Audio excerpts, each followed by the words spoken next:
दोस्तों नमस्कार।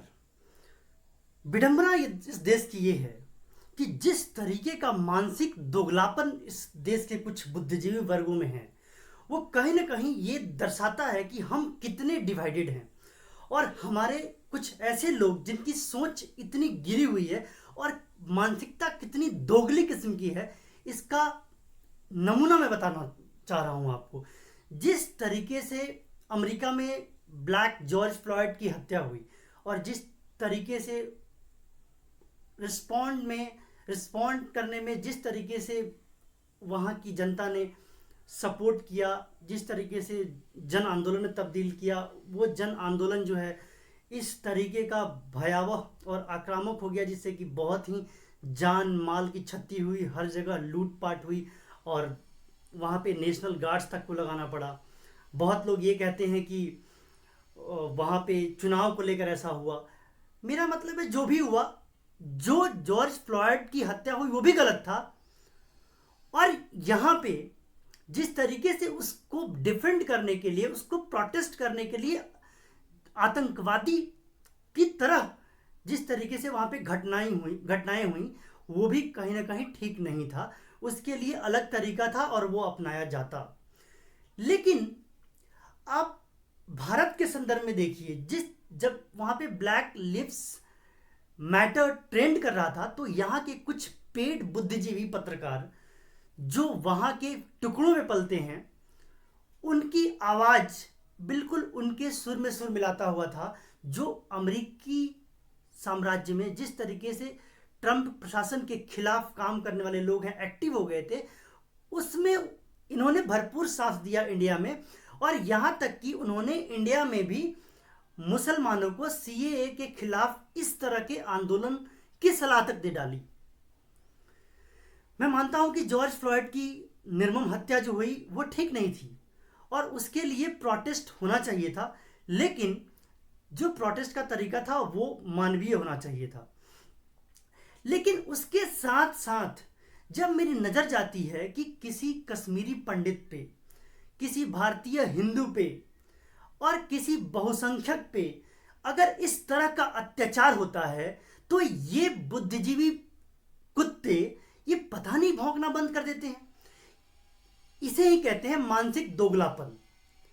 आप वहां पे अश्वेत नागरिकों की आवाज उठाइए, उसमें कोई तकलीफ नहीं है, लेकिन वही जीवन कश्मीरी पंडितों की भी है, वही जीवन यहां के हिंदुओं का भी है।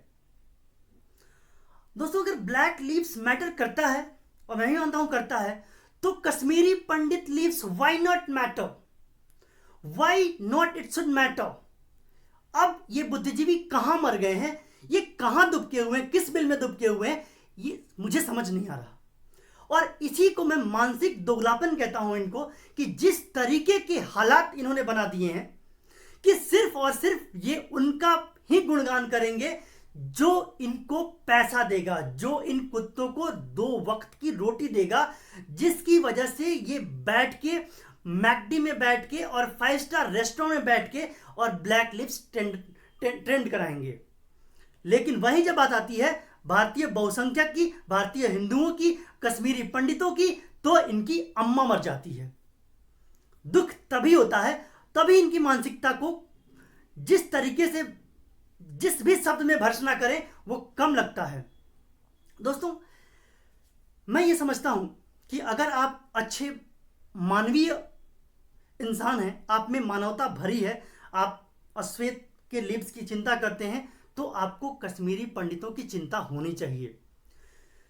जब आप भारत में किसी भी घटना पे प्रतिक्रिया देते हैं तो आप ये नहीं सोचते हैं कि मैं किसके लिए दे रहा हूं, आप सिर्फ उसी के लिए दे रहे होते हैं जो आपको पेड कर रहा हो, या फिर जो आपके जो आका हैं, जो वेस्टर्न मीडिया में बैठे हुए हैं, जो चाइना में बैठे हुए हैं, जो पाकिस्तानी आईएसआई के एजेंट के तौर पे काम करते हैं, उन आकाओं की जो महत्वाकांक्षा होती है उसी की पूर्ति के लिए आपकी जुबान खुलती है, उन्हीं की पूर्ति के लिए आपकी कलम लिखना शुरू करती है, उन्हीं के मैटर को लेके आपका ट्विटर ट्रेंड करना शुरू करता है। मैं इनसे पूछना चाहता हूं कि जब कश्मीर में आतंकवादी मरते हैं तो ये मानवता के नाम पे रोने वाले, बिलखने वाले और विधवा विलाप करने वाले कहाँ चले जाते हैं जब उसी कश्मीर में एक सरपंच पंडित की हत्या होती है। और सबसे विडंबना यह है, मानसिक दोगलापन का सबसे बड़ा उत्कृष्ट एग्जाम्पल यह है कि वो सरपंच गलती से कांग्रेस पार्टी की विचारधारा से सहमत थे और उन कांग्रेस पार्टी के विचारधारा को समर्थन करते थे, और तब भी इन कांग्रेसियों और इन कम्युनिस्ट पत्रकारों जो सो कॉल्ड मूर्ख बुद्धिजीवी हैं उनकी नजर पे नहीं आया वो हत्या। और वो जिस तरीके से हत्या हुई उस हत्या पे इन्होंने एक शब्द न लिखा और ना ही ये ट्रेंड कराया कि कश्मीरी पंडित लिव्स मैटर। उसके बाद आ जाइए, जब 1990 में वहां पे कश्मीरी पंडितों का मास मर्डर, वहीं जब कश्मीरी पंडितों का 1990 में जिस तरीके से मास मर्डर हुआ, जिस तरीके से रेप किया गया और जो घिनौनी तस्वीर पेश की जाती है जो दिखी वहां पे, उसके नाम पर इनकी कलम में स्याही खत्म हो जाती है, कलम की इनकी बुद्धि भ्रष्ट हो जाती है। इनका जो पत्रकार है, इनके अंदर जो मानवता का भूत है वो खत्म हो जाता है, वो भाग जाता है। इनकी जिस तरीके से ये बिहेव करते हैं उससे तो यही लगता है कि जिस हिसाब से इनका रिएक्शन आता है वो कहीं ना कहीं सिलेक्टिव है और पेड है। दूसरी बात, जिस तरीके से ये बाटला हाउस के एनकाउंटर के बाद, जी हां, बाटला हाउस में टेररिस्ट का एनकाउंटर हुआ था, उस कंडीशन में इनकी आका ने विधवा विलाप शुरू कर दिया था कि वो बच्चे थे और वो बहुत ही निरीह और निर्दोष प्राणी थे। वो अब कहां चला गया है? अब रिएक्शन कहां आया? सिर्फ इस पप्पू गांधी ने एक सिर्फ ट्वीट कर दिया कि बहुत ही बुरा हुआ, हम इसकी भर्त्सना करते हैं, जबकि उनकी पार्टी का सदस्य था, उनकी पार्टी के टिकट पर चुनाव लड़ा और सरपंच बना, उनकी विचारधारा को सपोर्ट और समर्थन करता है, लेकिन उन्होंने फिर भी क्यों नहीं बोला? क्योंकि वो कश्मीरी पंडित हैं और वो उनके लिए मैटर नहीं करता। तो ये है इन कांग्रेसी और कम्युनिस्ट जर्नलिस्ट और नेताओं का सच। उसके बाद आ जाइए, ये लंबी फहरिस्त है, मैं बहुत ही कम बताऊंगा आपको।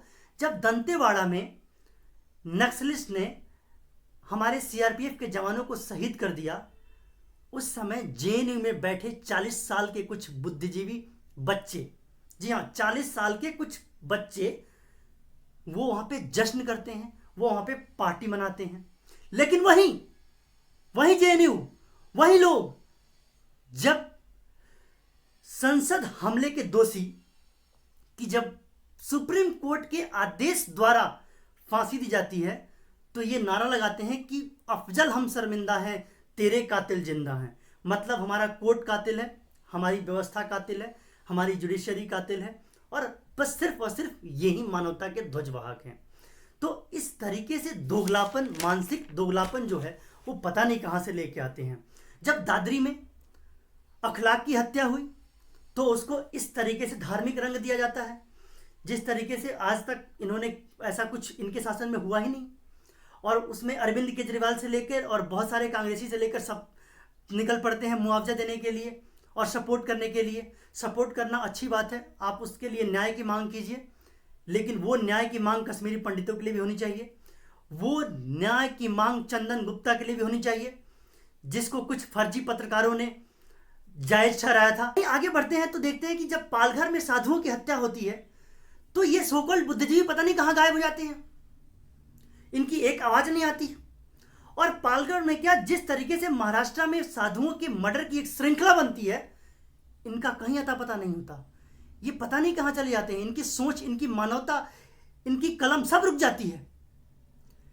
लेकिन वहीं पर एक पादरी अपने नन्स के साथ मोलेस्ट करते हुए पकड़ा जाता है, उसका वीडियो वायरल होता है, उसका वीडियो एविडेंस मिलता है, तब ये जो है चुपचाप मानवता की दुहाई देकर और एक किसी खास आदमी की दुहाई देकर धर्म को बिल्कुल क्लीन चिट दे देते हैं कि नहीं, उससे क्रिश्चियनिटी का कोई लेना देना नहीं है, वो सिर्फ गलत था और उसको भी हो सकता है भरसक ये बचाने की कोशिश करते हैं।